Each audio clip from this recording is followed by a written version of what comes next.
வணக்கம். இன்னைக்கு எக் பால் எப்படி செய்யலாம்னு பார்க்கலாம் வாங்க. 5 முட்டை வேக வச்சு தோல் உரிச்சு வச்சிருக்கேன். 4 பிரெட் மிக்ஸி ஜார்ல போட்டு பொடிச்சு வச்சிருக்கேன்.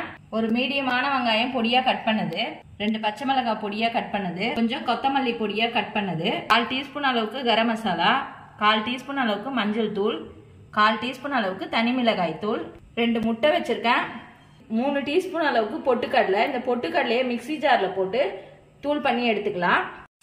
இப்போ முட்டையை துருவி எடுத்துக்கலாம். இப்போ முட்டை துருவியாச்சு. இதுல வெங்காயம் சேர்த்துக்கலாம், கரம் மசாலா, மிளகாய் தூள் சேர்த்துக்கலாம், 1/4 ஸ்பூன் அளவுக்கு சால்ட் சேர்த்துக்கலாம். மிக்ஸி ஜார்ல பொடிச்சு வச்ச பொட்டுக்கடலை சேர்த்துக்கலாம்.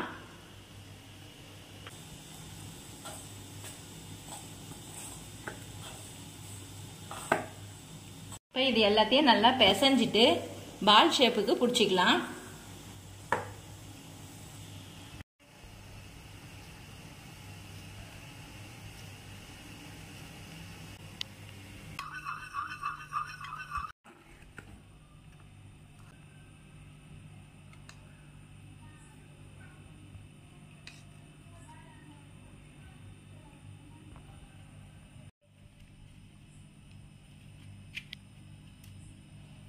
சூடான உடனே சிம்ல வச்சுக்கோங்க.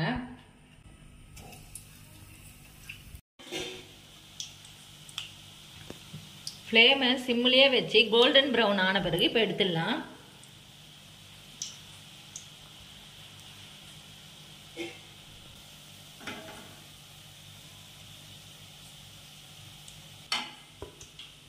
எக் பாலை நீங்களும் வீட்டில் செஞ்சு பாருங்க. செஞ்சு பார்த்துட்டு எப்படி இருந்ததுன்னு சொல்லுங்க.